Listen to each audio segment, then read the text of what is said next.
20 for 2. It was looking okay for getting up to a par total. Can you explain what went wrong from that? Yeah, I thought, we probably every partnership we had struggled to take, I suppose, initiative to the Pakistan bowlers. I thought they bowled really well. They adjusted to conditions extremely well, and the wicket was obviously slow and low and hard to get away to start with. Every partnership we had started behind the rate, which put us under the pump a little bit, and none of our batsmen seemed to get away. I feel like you were trying to do the right thing, but it just didn't happen. It wasn't sort of wrong tactics or anything.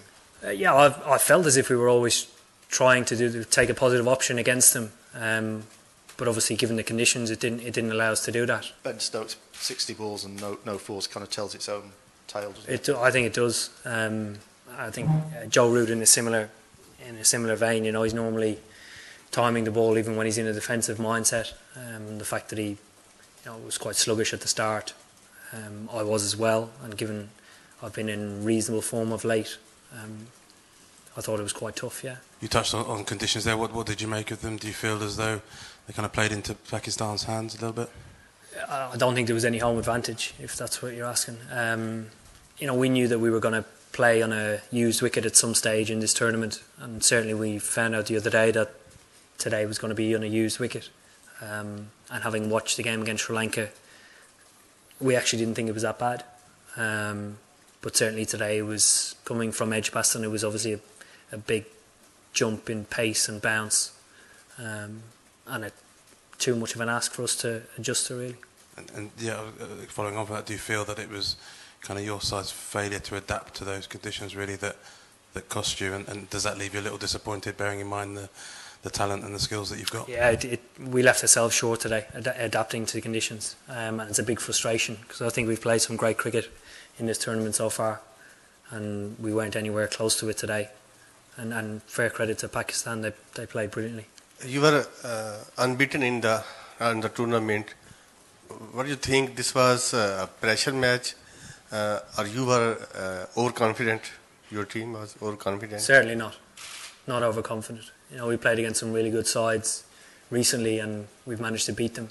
And certainly that hasn't gone to our heads at all. I think coming into today's game, knowing that we were going to play on a used wicket, potentially brought Pakistan's game closer to their home. So it was a big challenge and one that was too far for us. What is the turning point of this match? The turning point? I don't think there was any significant turning point. I thought it was pretty dull, pretty dull. Well, Pakistan didn't seem to struggle in the same way on the pitch. Did it get easier, or is there some other explanation? I think the explanation is they played 2 days ago on it.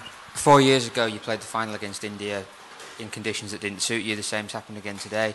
You mentioned home advantage there. Do you think that it should be more of a factor in these tournaments, that the home side should enjoy that? I think it depends on what the ICC want to get out of the tournament. If they want it to be completely neutral ground and bring all the teams into the tournament, which would have no home advantage, I would keep it the same way. In World Cups, you have fresh wickets and they can vary from ground to ground, but certainly dictating it in a certain way, if you're relating to the final that we played in, was a bit far-fetched, really. Owen, was it explained to you why it had to be a used wicket? There's eight wickets on that square, apparently. As I know it, every ground gets 3 pitches allocated to them. They're told to prepare 3 grounds, and depending on how the grounds come back from the first 3 games that they play, determine which pitches they use, but they're not allowed to prepare others.